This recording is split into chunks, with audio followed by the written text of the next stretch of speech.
ever had someone that just drains you? They drain your energy. They drain your emotional, how you feel. They drain your daily progress. They disrupt your peace. I'm going to talk about the people you need to avoid. Now, I'm going to do a two-part. This is a part one. And I'll do another part because there's a lot of people you need to avoid. But right now, I'm just going to give you my top five. And then I'm going to do another top five of people you need to avoid so I can help you have successful relationship. Because that's our goal. We got to have healthy, emotional, secure relationships. And in order to do that, you've got to be aware of the people that you bring into your life so that they don't bring you toxic into your relationships and then drain you emotionally and physically. Okay? So you would love Dr. Pamela Smith. Thank you for joining me. We are doing another great talk today. Make sure you continue to like and subscribe. Don't forget to hit that notification button so you can get the next talk as we continue to help you through this journey of love. So thank you for joining me. So let's get right into it. I'm going to talk to you right now about maybe 5 types of people because it might take me a minute. And I don't want to, be in it too long because I want to just get you to the point of these type of people to watch out for, right? That you should avoid. Because till they get help within this area, these type of relationships are not going to be that successful. You're going to have issues within that relationship, and you shouldn't seek someone that's going to cause you constant situations within your relationship. So I want to help you avoid that by giving you some characteristic of some people that you should try to avoid. Now, you may be presently involved with someone like this. And if you are, you need to be mindful of this person and learn how to not let them drain you. Because you're already in it. You either may be married to one. I love you guys. You know I'm here for you. But I'm just telling you, we put ourselves sometimes in some situations. And all you can do is smile about what you're in. That's it. So I hope that the information I'm giving you is going to help you through this journey of love. Okay? So let's get into the first one. This one's always the one I always talk about all the time. And that's the emotional, unavailable person who wants to claim they want to be in a relationship with you, but they're not emotionally available for you. They claim they want to. They avoid being vulnerable in a relationship because they don't want to really be hurt. They don't really have great conversations about their feelings with you.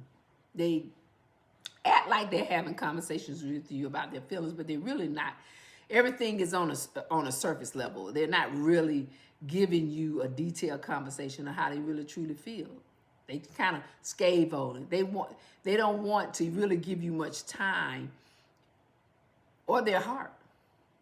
And so you have to watch out for that. You have to watch out to not let them put labels on you. And I've been in, and I'm gonna tell you, I've been in that. I was in a relationship with someone that I believe we had a great relationship, but he wasn't emotionally available. He was just putting a label on the type of relationship we had based on the time I had given. And when I look back and look at it, I'm like, wait a minute, where is it? This relationship's not going anywhere.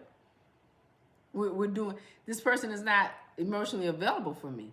They act like they were emotionally available for me, but they weren't. Okay?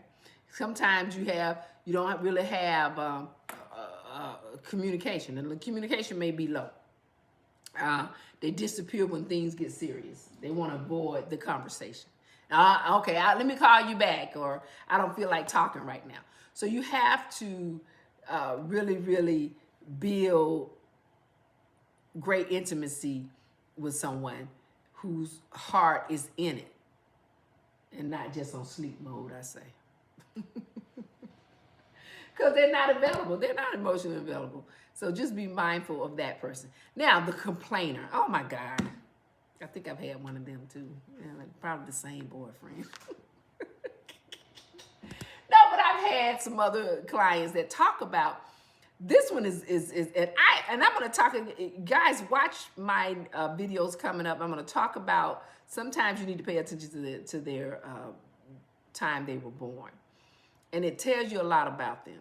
But you're going to get some men and women that will complain. And you really have to pay attention to this, because nothing satisfies them. It's like if you have a business or in business, if you really pay attention to customers. I've worked for a company for some years. If you pay attention to people, you'll recognize a complainer. And they complain all the time. You can never satisfy them. They're going to complain about something. You didn't do this. You didn't do that. It's always, it's like it's almost negative. I say it's negative. And it drains your energy, because they don't know how to say something nice. It's something wrong. It's a complaint. Why can't it just be, okay, reach out to me later? But you got to complain. Well, why didn't you answer the phone? Why you didn't do that? That's complaining. They criticize about everything. I can't do that. I can't do it. I had to end it. I can't do it. You got to pay attention to that, because they're always going to find a problem. It's always something you did. And nothing they do. It's then you did. It's always, they feel tired, of being around. You just feel... I just feel tired being around them. I can't be around them complaining. They get on my nerve. I can't do it. Because you're not going to drain my energy. I can tell you that now. I can tell you now. You are not going to mess up my day with how you feel or what you got going on. We're going to end this right now. I got to move on. I'm not going to do this. I'm not the one. So, because you can't please everyone. And that one I'm not about to please. You're going to have to choose your dissatisfaction somewhere else. I'm not about to do it. So pay attention to a person that's never satisfied, that's always complaining. They always negative. They always criticizing. You don't need that in your life. You just tell them, hey, let me call you back. Or, hey, no, I'm not available. Or, hey, I'm not going to be able to do that. End it, the conversation. Don't text them back. Don't respond.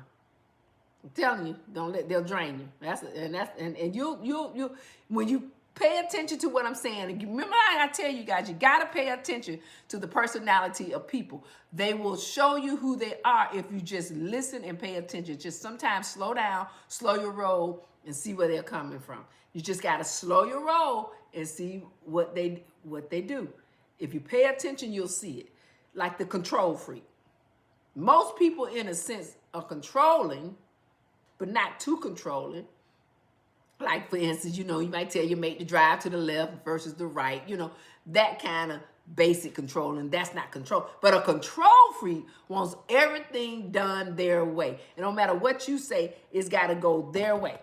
This is the way, this is the right way. And that's rooted in being insecure.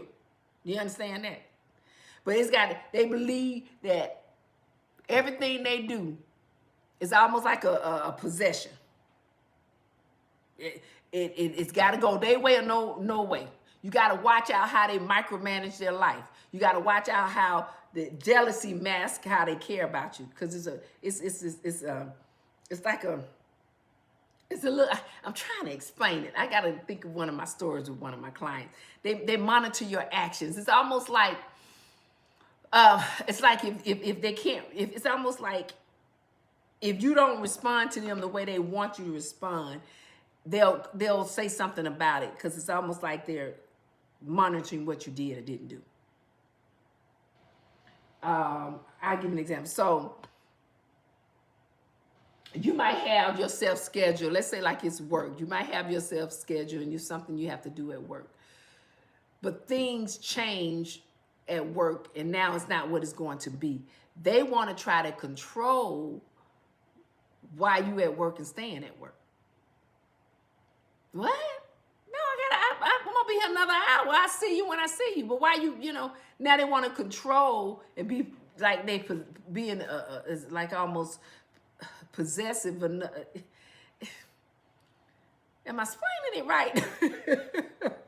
Just know control. I'm going to say this. A control freak will It's just they're gonna always want it their way. Just know it's got to be their way. You'll be able to tell it's their way or no way. If it's like going to a restaurant, let's go to this restaurant. This is the restaurant. This is the best restaurant. Let's go here. Well, now I want to. They don't know how to compromise. That's what I was looking for. Oh, there it goes. Just give a love doctor a minute. They don't want to compromise because that's what I'm trying to say. So just understand, hey, I got to be free. You're not ready to control me. We're not gonna do that. One you need to avoid is the opportunist. I don't know if sometimes a lot of people come across, but this person does exist. They kind of date for the benefits, and they're dating for the status or the access, but not necessarily the love.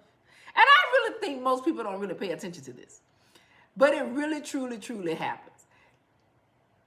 And you might be in it right now. So some people date based on what that person can do for them. And we know about that. Sometimes y'all want to say it's gold digging, but it's not gold digging. It's a person who want the access to what you have. So i.e., let's say you able to get passes to concerts all the time, or because you work at the radio station. Well, they may date you on the basis they're going to always go to concerts free. You see where I'm going? So that's what I'm talking about. That's an opportunities. That's an example of an opportunities want to be there. They'll show their best self until they get what they want. When they get what they want, they flip a script on you. That's real stuff like that. They only value the transaction of the relationship. That's the only value they have based on what you can do for them. Okay? So you have to watch for that fast, how they quickly want to attach to you and want to do things with you so quickly. They always got favors all the time. And they're only loving when they're receiving. But when you're asking them to do something, then they flip a script on you. It's an opportunity. So you gotta pay attention to that. Because a lot of times they take your loyalty for granted. And so you have to stop because they're not loyal. They're just not loyal people. So just be mindful of the opportunities, okay? So let's go into the non-communicator, and then I'm going to let you go. A non-communicator, this is one I want to kind of really talk about because this is a person that would just drag you and make you think that they're in it.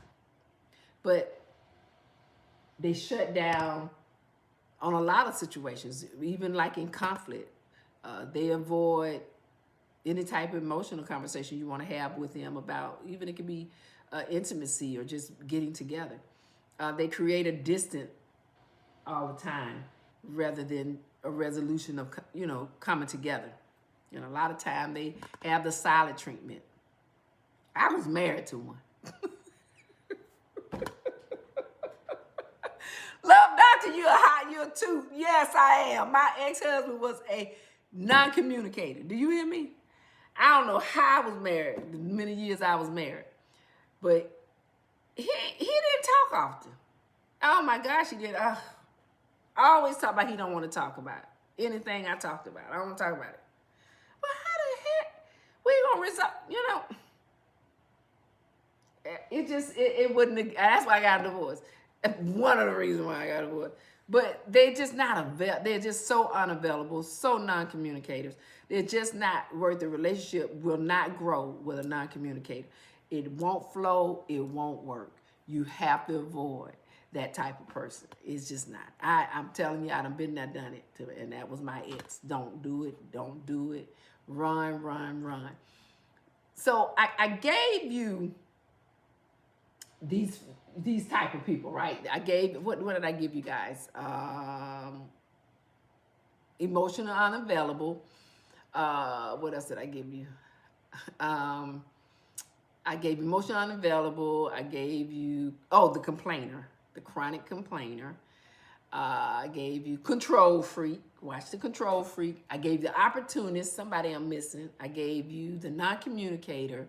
Somebody I'm missing. Who am I missing that I talked about already? Did I talk? I thought I gave y'all 5 types of people.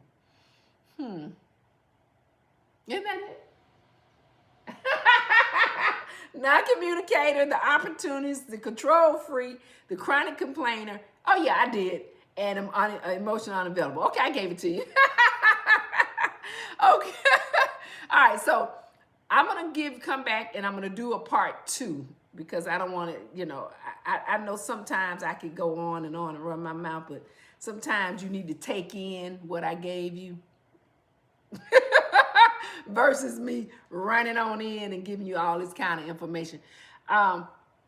Those are the 5 right now. I will put them down in the description so that you'll know who I'm talking about and who to avoid. I will put it down in the description so you can be mindful of people to watch. And if you're already in a relationship with these type of people, just be mindful and study and understand their personality so that you can better be at peace with yourself and your mind. Because people that I'm telling you to avoid will drain you, will take your energy, will take part of your peace. And love and relationship is about peace and happiness. Okay? So thank you for joining the Love Doctor. I'll be back again as we talk more about love, love, love.